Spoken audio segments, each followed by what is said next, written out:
राधानगरीतील genesis कॉलेजमध्ये शिक्षक दिनानिमित्त विद्यार्थ्यांच्या आयुष्याला आकार देणाऱ्या शिक्षकांचा कृतज्ञता सोहळा आयोजित करण्यात आला होता. अध्यक्षस्थानी जेनेसिसचे संस्थापक अभिजित तायशेटे आणि प्रमुख पाहुणे आणि वक्ते म्हणून प्राचार्य डॉक्टर अर्जुन कुंभार यांची उपस्थिती होती.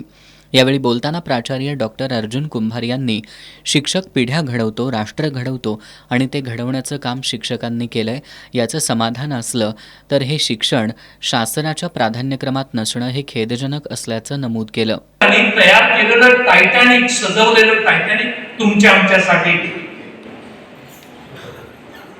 बुडतं आहे. टायटॅनिक शिक्षणाचं बुडतं आहे ही फार दुर्दैवाची गोष्ट आहे.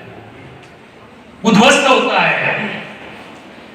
कलम 21 क संविधानामधलं की ज्याच्यामध्ये शिक्षणाचा, सक्तीच्या मोफत शिक्षणाचा अधिकार आम्हा सगळ्यांसाठी आहे. 6 ते 14 वयोगटातल्या सगळ्या मुलांसाठी शिक्षणाचा अधिकार आहे.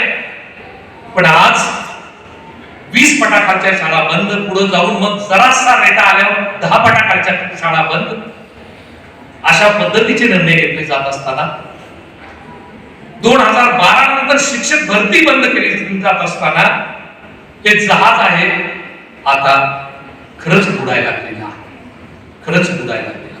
शासन असा निर्णय कसा घेऊ शकतं? 21 क शासनाची 1 नंबरची बांधिलकी आहे की सर्वांना शिक्षण मिळालं पाहिजे याची खात्री करून घ्या.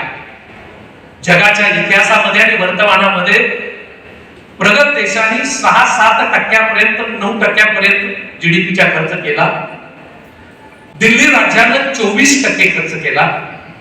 दिल्ली राज्यामधली शिक्षण व्यवस्था सगळी बदलली, शाळा बदलल्या, शाळा पंचतारांकित झाल्या. आणि इथं शाहू राजांनी 27% खर्च केला, असा द्रष्टा राजा. आणि मग त्या राजाला हे कळत होतं की शिक्षणासाठी एवढा निधी खर्च झाला पाहिजे, कारण शिक्षण हे राष्ट्राच्या प्रगतीचा पाया आहे.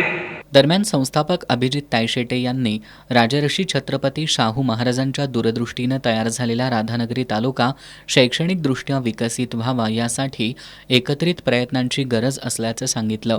यावेळी प्राध्यापक डॉक्टर चंद्रशेखर कांबळे, माजी शिक्षण विस्तार अधिकारी नारायण आयरे, प्राध्यापक PS पाटील, प्राचार्य डॉक्टर शोभराज माळवी, सेवानिवृत्त शिक्षण विस्तार अधिकारी शिक्षक नेते ज्योतिराम पाटील, विश्वास पाटील, तळगावचे सरपंच TD पाटील, प्राचार्य धनाजी देसाई, आनंद पाटील, एकनाथ पाटील, प्रकाश हुजरे यांच्यासह राधानगरी तालुक्यातील शिक्षक उपस्थित होते.